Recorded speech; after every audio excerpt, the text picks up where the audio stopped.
Doug, thanks so much for joining me today and Sure. inviting us to your fantastic headquarters. Actually, the space is beautiful around here. Thank you. We're very thrilled, and we haven't been in here long, but we sure are enjoying it. Great, great. Well, a lot of big things have been happening with the Planet. It's been 2 years since the merger, which was the last huge news that we've heard. What's been going on since then?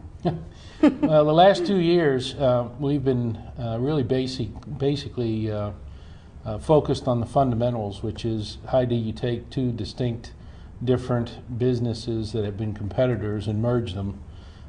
You need to build a management team. We needed to focus on our customers and make sure that the support that we were giving our customers was as good as anyone could do. And lastly, we needed to build a vision, one that the employees could buy into, and it would create a culture that would then sustain where we wanted to go. We've been pretty busy for the last 2 years. Right. Well, speaking a bit on the merger, I mean, there's always little bumps here and there, but I hear yours has gone particularly well. Well, just between you and me, as long as this doesn't get out, we've had some challenges. Anytime you take two very successful companies and put them together, you have the problem or the challenge of the way we used to do it in Dallas was this way, or the way we used to do it in Houston, and so you have the challenges of trying to find the best way. And there were some ruffled feathers when that happened. But what was really neat to see is that we're 2 years down the road, and we now have, I think, a company that is united around our vision. And hopefully, as you walk around our facilities today, you'll feel the thrill in the air, the sense of interest and passion at what we're trying to do, and it's taken 2 years to get there. I've got to say I applaud you then, because some of the people I've spoken to that work at the Planet seem more than eager to come to work every day. I mean, how do you go about doing that to encourage that and to promote that kind of environment here? We have a special drink in our liquid in our drink, Kool-Aid. The Kool-Aid. No, I'll tell you, as corny as this sounds, I've told this to the management team the first time I pulled them together, and I told the company in our company meetings, but a lot of people probably don't remember this cartoon character, Fred Flintstone, but Fred Flintstone, when he wanted to make his car go, he would move his feet and say yabba dabba doo. Right. Well, what I tell employees and future employees is that all I want is when their feet swing out over their bed in the morning and they hit the floor, I want their feet starting to run to work. They don't have to say yabba dabba doo, but they have to think it. And the point being is, we've tried to create a company, a culture where people feel they can come to work and make a difference. Right. People love to go to work where they are challenged to make a difference. And there are so many places today where all you do is put the square peg in the square hole and the round peg in the round hole. And we've tried to find individuals that could come and teach us as well as lead us to do things, some of the new challenging things we're doing. So we've spent a lot of time molding and trying to create a culture that was sustaining and will take us into the future. Great. As the company has been evolving, what are some of the new business opportunities the Planet has been taking a look at? Well, that's a good question. So in order to answer that, let me just first back up and say what we needed to do and will always focus on is where we came from. We are a company that started in the shared business and moved into the dedicated. And that is our bread and butter today. It will be our bread and butter, is where we get our strength from.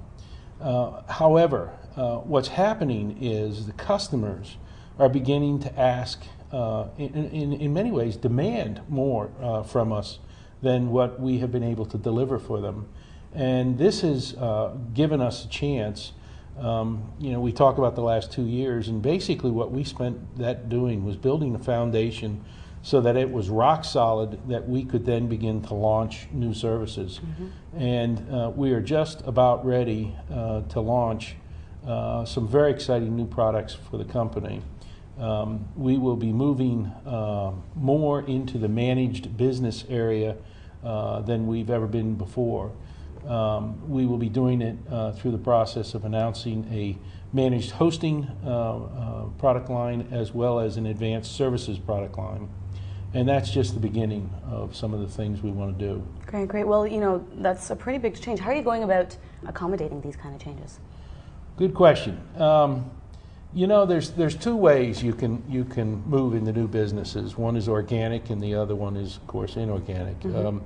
So we spent at least 18 months looking at companies that we could buy and assimilate into the company, or if we couldn't buy, that we then would have to build, which meant acquiring people that could build these for us.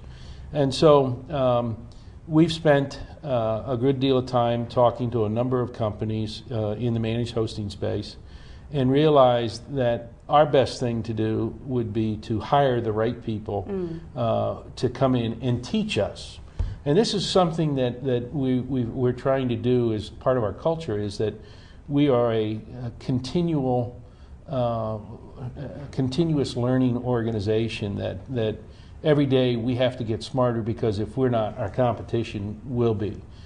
We are the largest, we're growing the fastest, which makes for people to always look and take pot shots at us, and that means we got to stay on our toes. Mm-hmm. So in doing that, we have adopted a philosophy that if we don't have the DNA, as I call it, inside the company, we're either going to go acquire it or hire people. So tell me, why is the planet moving towards this direction? The business opportunity is huge.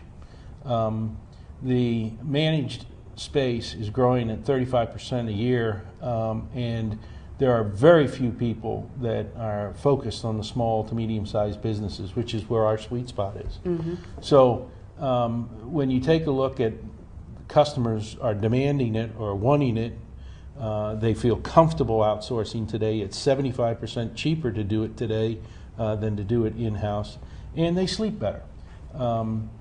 They get a better product, one that we, because of our size and our ability to build these world-class data centers and networks, they couldn't begin to afford to do that. And because we spread it across, you know, thousands of customers, they get a very, very good product for a very, very low price. So considering the planet is constantly evolving, what can we expect to see from the company next? Well, if I answered that, I couldn't let you leave the building. But so there are, you're going to see us come out with the managed hosting piece. Mm-hmm. We've hired some people to build us a storage and recovery backup business. We're looking at accelerating our play in the exchange mail business. And eventually, all of that we hope to do this year, beginning of next year. And then there'll be some geography expansion where we'll look to begin to expand our wings outside of North America and into Europe and Asia.